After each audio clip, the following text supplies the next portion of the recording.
Hi, I'm Angel Davis with Angel Davis Coaching, and you are listening to Verbally Naked. We're back. We're back. Happy New Year. Yeah, Happy New Year. It's 2017, and it's already been crazy. But yeah, we're back. And if you're just tuning in, this is a podcast, we hope, for the enhancement of relationships. Absolutely.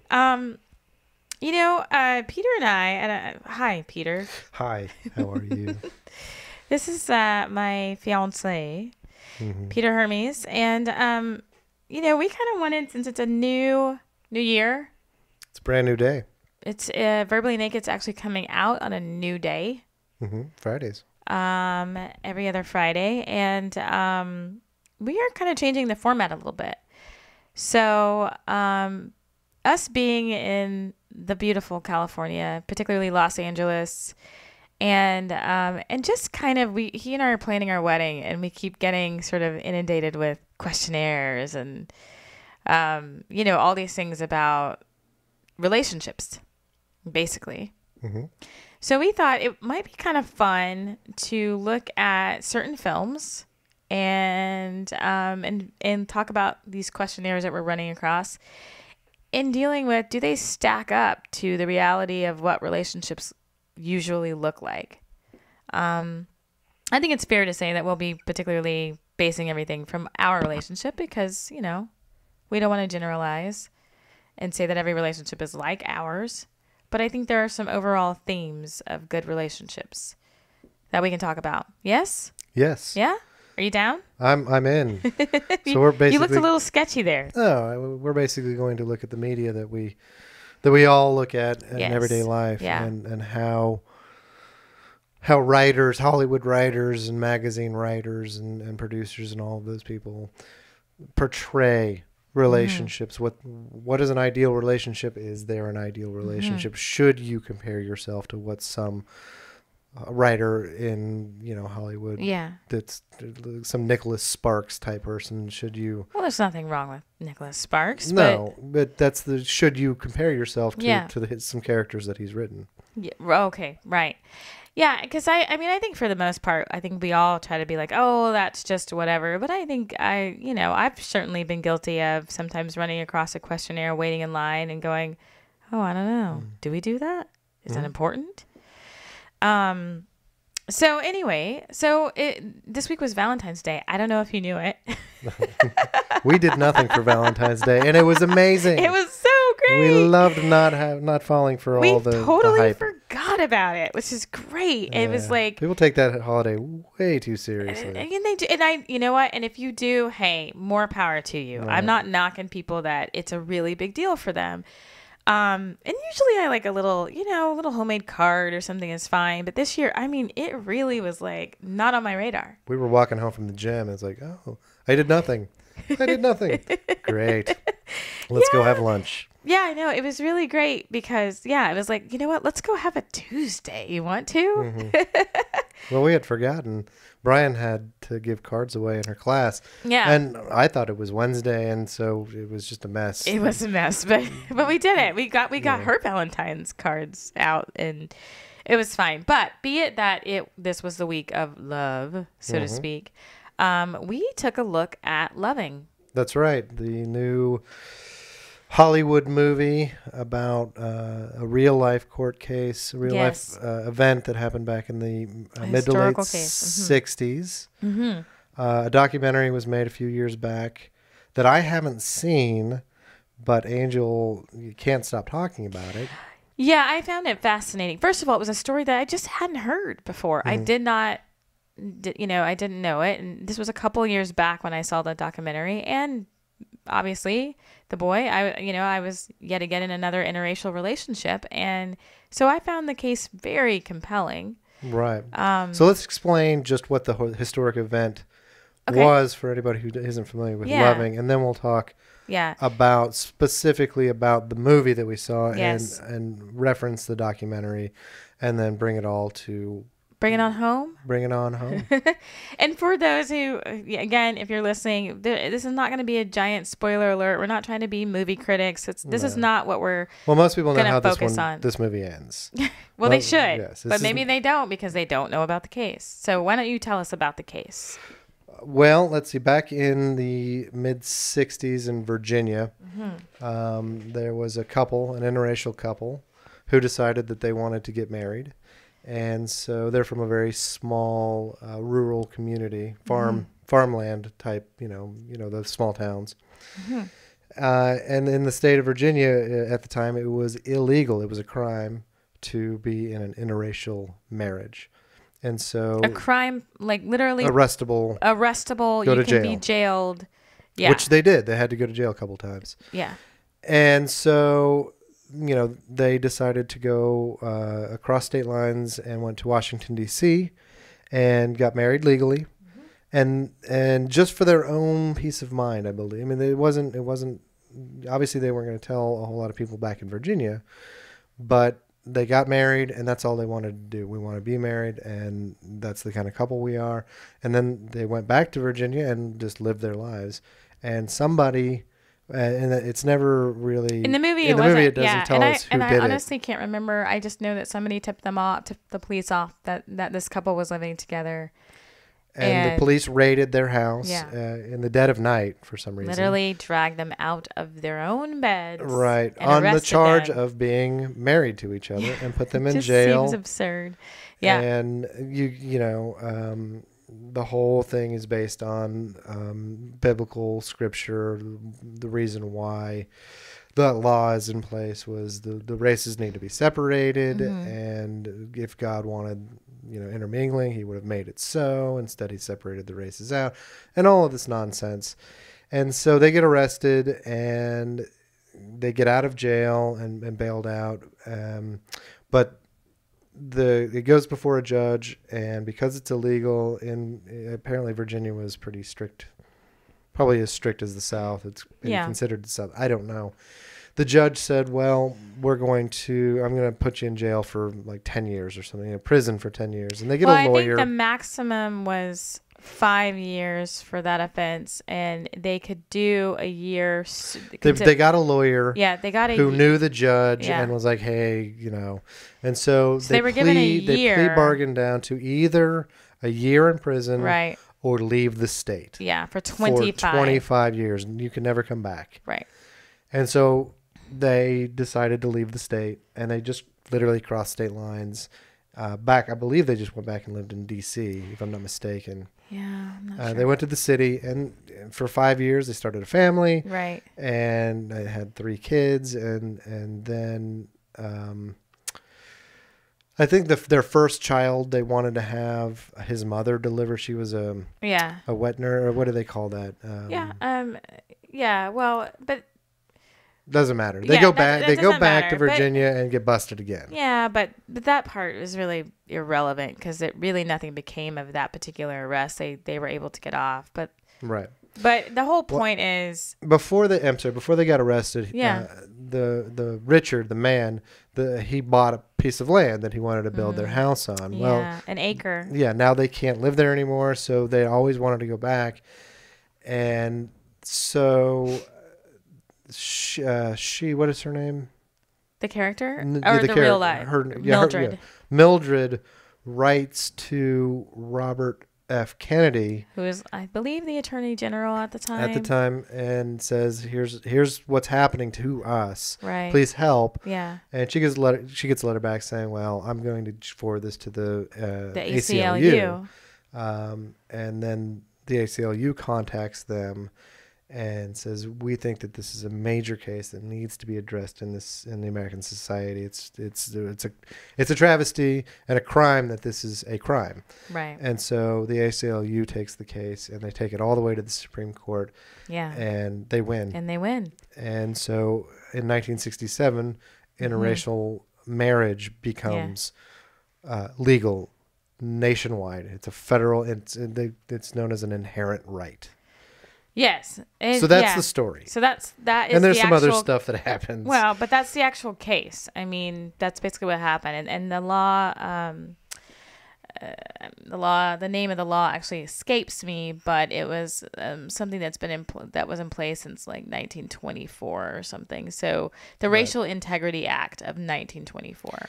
Keep the races pure, or at least keep the white race pure, I believe is the intention behind it. So, so this was a really big deal. And when I saw the documentary a couple of years ago, it really just touched me because of the type of couple they were, but also, it's just, it was shocking just to know that, the people, I just can't imagine, like, can you imagine if the police came to our, raided our home, pulled us out of our own bed and arrested us because we were we were married and we were together. So one of the things that I found interesting about the film portrayal of this couple, and again, we're not going to try to spoil the film. We're not going to try to review the film, but we will tell you we were not very happy with the portrayal of the film compared to now Peter hasn't seen the documentary again, but what he knows of the case and the story, it's really easy to see that this was a huge deal. Right. And the film it changed the Constitution of the United States. They changed and the film was very anti-climactic. I don't know. It was just very... The film didn't have a lot of passion. Not a lot of passion at all. And they did that on purpose. You think? I think that they wanted to be subtle. These were very simple folk. The Lovings, very simple people. Yeah. They did not set out to change the world. They just loved each other and wanted to be married. And the ACLU took their case. And it ended up being changing the law. Right. But that was never their intention. They just wanted to be left alone. Yes. And so I believe the filmmakers wanted to show that they weren't social justice warriors. They were a simple couple from a small town. Yeah, no, they were not like civil rights leaders. Right. Yeah. But I believe the filmmakers went too far with their subtlety. Yeah, they went way too far. The movie's a little boring. Yes, but what I did like about the portrayal of what little was given about their relationship was how simple they were portrayed. So these were your everyday people. Right. I mean, you and I could certainly, anybody could relate to that. It's a woman and a man living their life. They have a family, and it really does show like just their everyday life. She's the stay-at-home homemaker. He's a bricklayer. Right. Which we really got a lot of. They really beat the bricklaying metaphor right into your head in this movie. They did, but because one of your arguments with a lot of the shows we watch, especially betraying relationships and whatever, is that it's, even from the jobs that people have in a lot of the stories we've seen, everything is sort of glamified.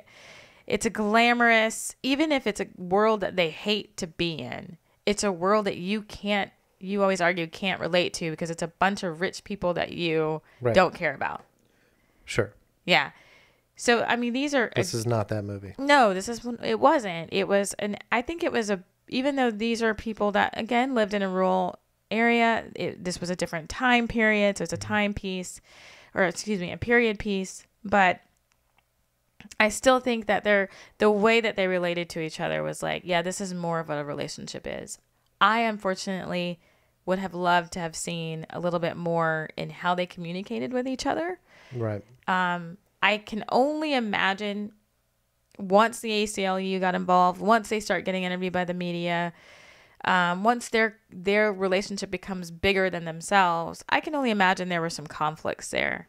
Right. And perhaps there just wasn't any of that on the documentary to speak of, and perhaps there's just nobody around them that told anything about them, like told anybody, I was friends with Mildred. We go way back. Right. Let me tell you about how it was. So maybe they just really didn't have a lot of information to go on, but I kind of would have loved for them just to make it up, honestly. Well, I mean, Hollywood writers... As bad as that sounds. Every Hollywood writer that I know, they like to write. And it feels like the people that wrote this movie were just like, I I'm bored with this scene. Let's go to the next scene. A lot of very short, yeah, each scene was kind about, of pointless scenes. Well, I felt like each scene that didn't set up like, oh, they're going to talk about something real, and then they're like, cut away to some new. You know, it's like, wait, hold on. I was interested. I know. To talk about what you were talking about, as far as I felt that the movie, and I don't want to review it, but this is directly what you're saying. It couldn't decide what kind of a movie it wanted to be. I would have been totally interested in seeing them as a couple, but they didn't. You know, maybe Richard Loving was a very unassuming, uninteresting kind of guy, but they really went for uninteresting with this guy, and therefore the relationship with them both was uninteresting. Yeah, and I would have liked to have seen some so the goods and the bads of a relationship. You know, raising children and being married, it was just monotone. You know, and like I said, I couldn't figure out what kind of movie they wanted.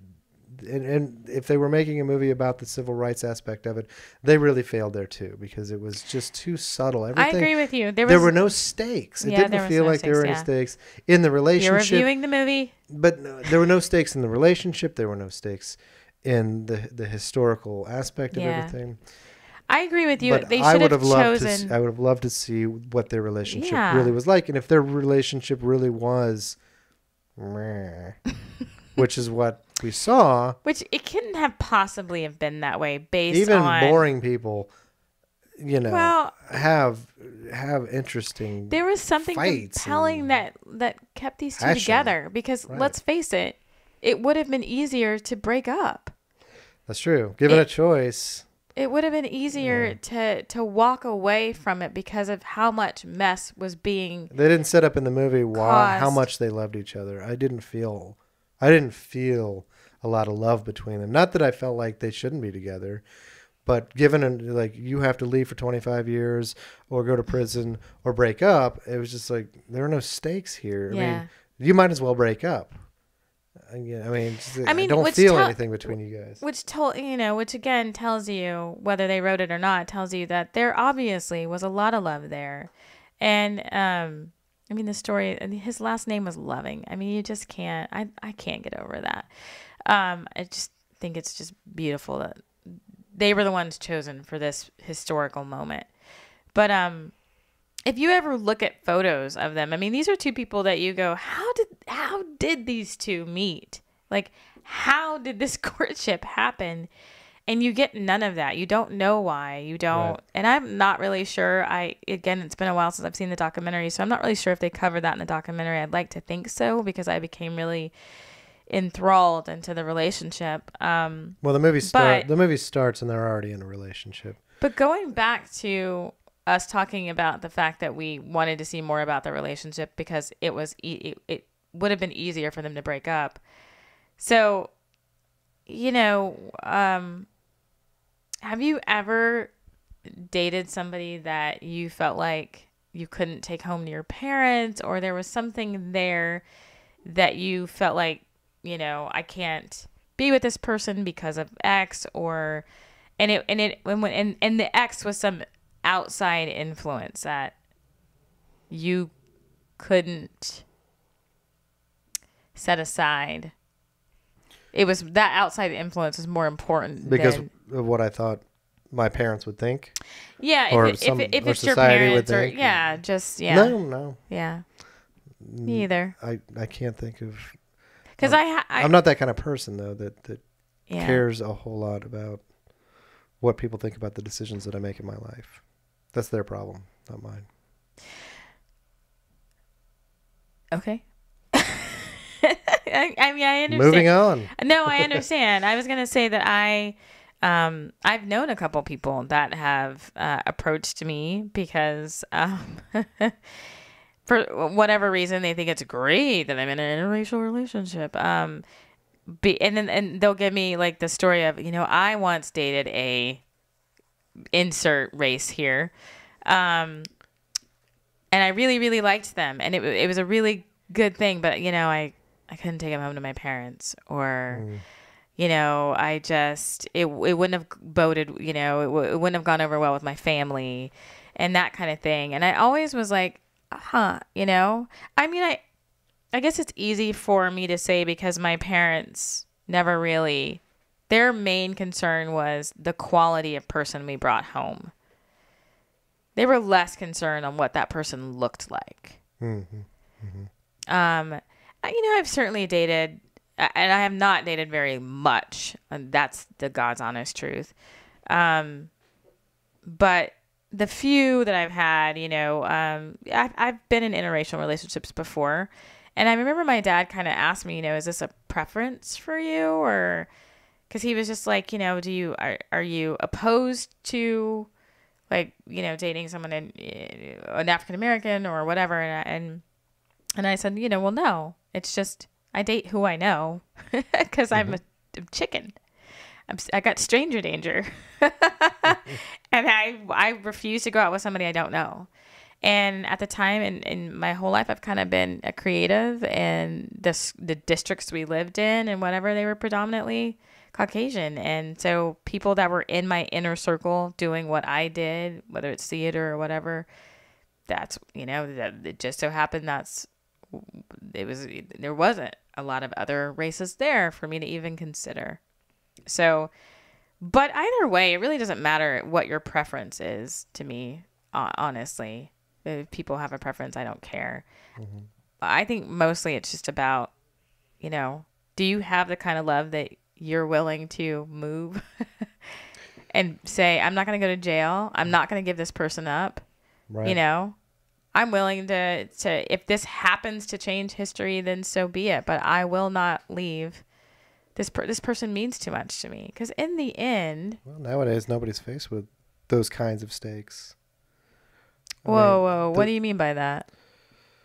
Well, prison and things of that nature. I mean, for the most part. Like, well, give me an example of somebody who's...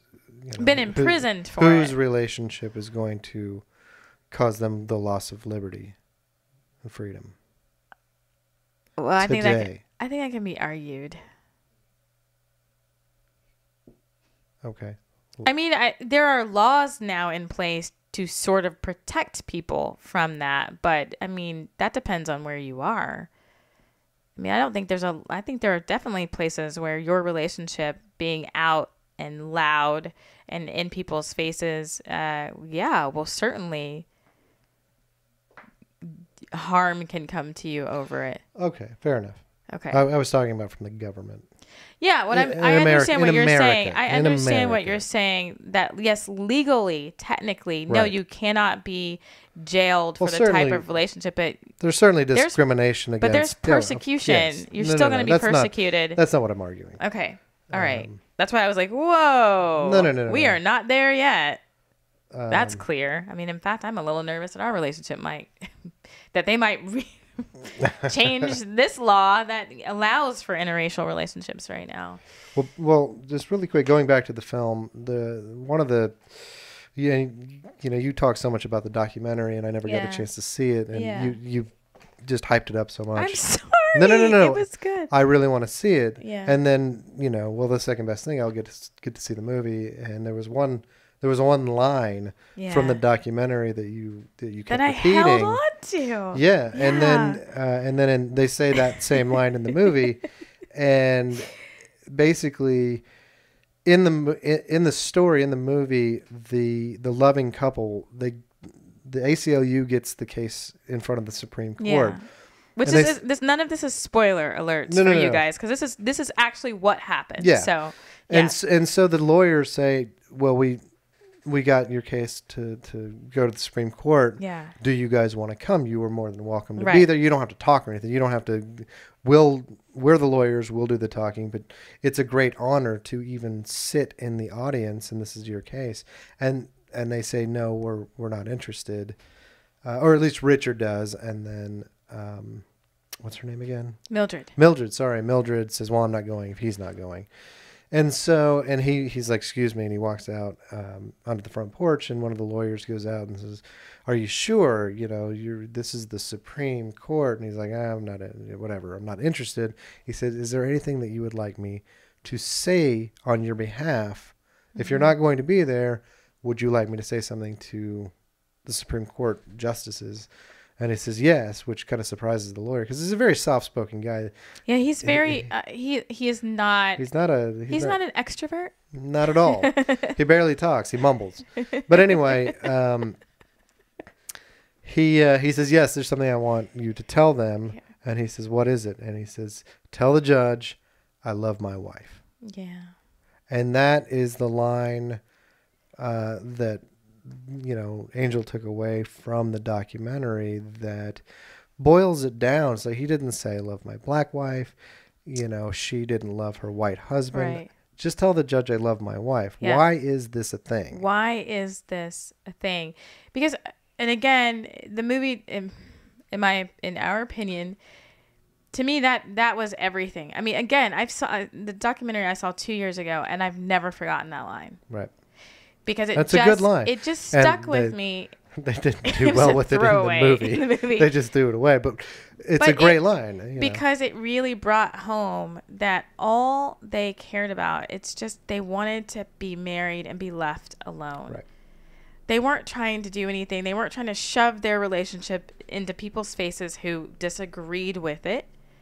I mean, at one point, I think he even says that, we're not doing anything to anybody. We're not trying to harm anyone with our relationship. But this was just a man and a woman who were in love, and they just wanted to be allowed to love each other. Right. And I think that's important. I mean, you and I, obviously, our relationship is complex. And I mean, we got together under very you'll have to go back to season 1, episode 1 if you're not familiar with our relationship. Disappointing and very sad circumstances. But when I made the decision, when everybody was kind of introduced to this relationship, and when I made the decision to come out to California, for the most part, I think people were like, hey, we hope that this works and it's good, and we just want you to be happy. But there was definitely some people who were like, what are you doing? Why would you do that? You don't know if this is going to work, and yada, yada, yada. But it's at the end of the day, and it's not that I didn't value what they were saying, and I say this because we are constantly, amongst our community, I think we all talk about what's going on in our lives, and you'll get pieces of information or advice or whatever. But at the end of the day, you're the only one that can say what's there for you. And what was there for me was, I know I'm making the right decision. This is where we need to at least start this relationship. And I felt strong enough about our friendship to know that if for some reason it didn't work, that we would be responsible in dealing with how to resolve the relationship and how to deal with a child in the middle of that. But both of us were, from the beginning, just committed to, this is going to work. We're, just like in the movie, I have it written down here, they did what they had to do to be together. Yeah. And in the movie, they had to leave the state because they were thrown out of the state or going to be thrown into jail. And in our case, Angel left the state and moved cross country. Yeah. Because we did what we had to do to make this work. Because I believed in our relationship. I believe in, obviously we're getting married. Mm-hmm. But I believed in what we were feeling, what we set out to do, how we looked at this relationship, how we looked at a future together. That was the truth of us. Being verbally naked, which for those of you that, again, are tuning in for the first time, what that means to us is that we're completely transparent. Having gone through what I went through, I'm a widow. And Peter knew my husband, my late husband. So, there wasn't anything for me to feel like, I need to lay everything out on the table. And you need to lay everything out on the table. There's nothing that needs to be hidden here. there's not enough time for that. I don't care for that. You know, it was like, if this is going to work, then I need to know right now what all I need, you know, tell me everything I need to know about you that I don't already know. And I did the same for you. Mm-hmm. Yeah. So, yeah, I think that was a very important part of that story in the end to me. And I, you know, unfortunately, I don't think it was portrayed very well in the film, but I do think that if you get a chance to watch the documentary, I do recommend everybody to watch it. Yeah, the takeaway is we don't recommend the movie. No. And I haven't seen the documentary, but... But these people, I don't know, they just... I don't know. I loved how they loved each other. I love that they stood up for what they believed in a subtle way. You know, everything else took off really without them. Because in the end, while everything was going on in Washington, while lawyers are behind the scenes doing appeals and drawing up, you know, legal papers, they're taking care of their children. He's laying bricks. And, you know, they're living on a farm or, you know, in a rural area, just trying to be people. Mm-hmm. And I don't know. I just love that. I love that. So. Good story. Real historical story. Yeah, it was a real story. And to me, I mean, they were just a real couple dealing with, well, I wouldn't say real, you know, normal circumstances. They were anything but. Right. But they overcame it.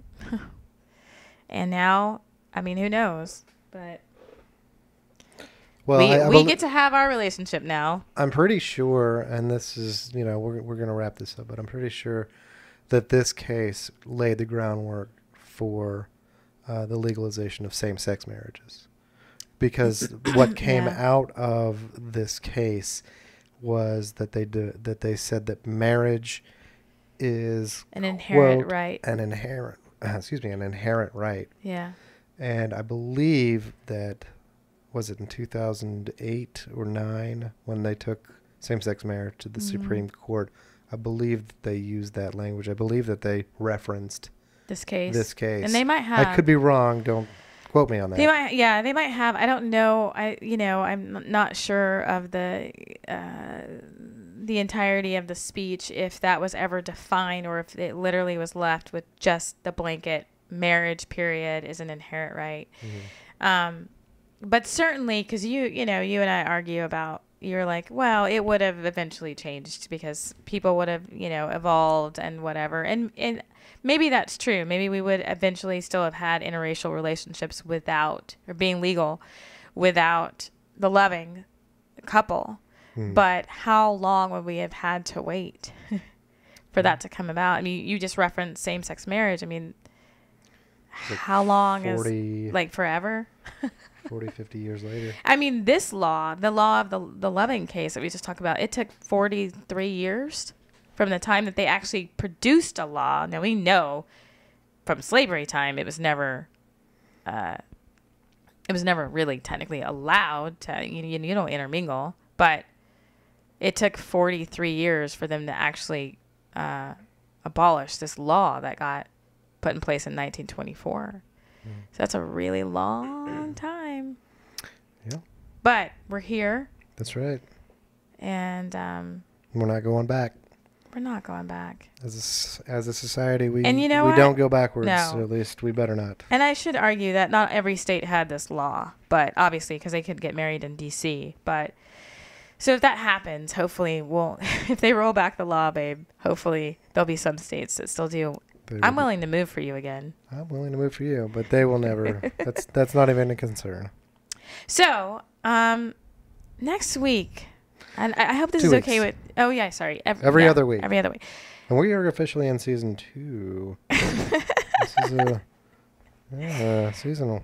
But if it's okay with you, there's a quiz that I want to talk about next time. Yeah. So the new format is movies, TV shows, magazine, anything that we're eventually going to do a TV show or a couple of TV shows that we like. But next time, I guess we're doing a quiz. Yeah. So the 8 relationship quiz. Yes, you ran across the quiz. The 8 questions right. I was asked in premarital counseling that every couple should talk about. So I guess we'll break those down. I can already tell that you're very neutral about this. We'll break those down and debunk them all. Maybe. Or maybe there'll be a couple of questions I'm like, maybe that is an important thing that couples should talk about. Mm-hmm. Well, we'll find out. If you define your relationship by a quiz you read in a magazine. Anyway, sorry. We'll find out. We'll find out in 2 weeks. That's right. Right? Mm-hmm. So, I'm kind of glad to be back. That's right. You're listening to Verbally Naked. We'll be back in 2 weeks. Thanks for listening. Thanks for being here, Peter. Thanks for having me. It's always a pleasure. All right. As always, kids, live big.